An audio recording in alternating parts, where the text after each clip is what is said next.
Well, welcome to the Encouraging Cup. I'm Dr. Boomer Brown with Doing Good at Work. Well, we're continuing our conversation about the 5 languages of appreciation at work. So far, we've talked about words of affirmation.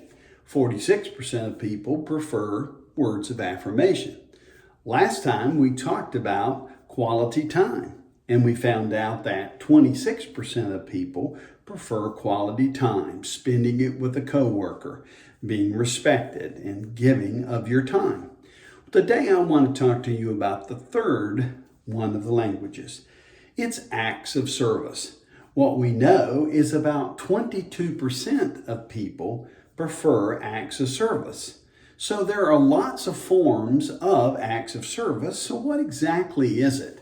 Well, the simplest form is it's when you reach out to someone else to offer assistance or help.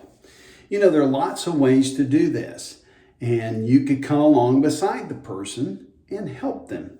They feel encouraged when you do that. There's also the opportunity that if you're needing some help and you know someone's primary language is acts of service, you can actually ask them to help you, and that makes them feel appreciated.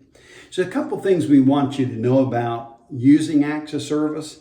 Number one, if you ask someone first if you can assist them or help them, that's important.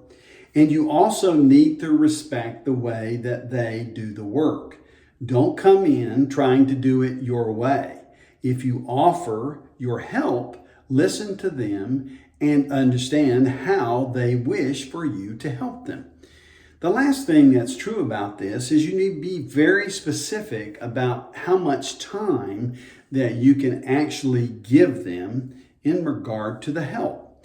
They may think you're coming in to help them for all day or half a day, and you may be thinking, I can only help you 30 minutes.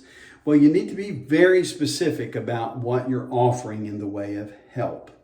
It's important because that respects their space, but it also shows appreciation to them by your willingness to help.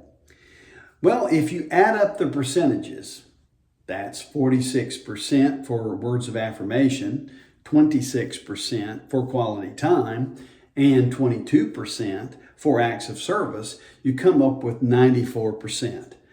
Well, if you come back next week, I'll talk to you about the last 6% of the fourth language, and I'll throw in the fifth language as a bonus. As always, thank you for tuning in to the Encouraging Cup, and we hope that you will be encouraged this week as you use your gifts and you help others with their acts of service, quality time, and words of affirmation, because what we want to do is create a workspace, a culture where people enjoy being at work.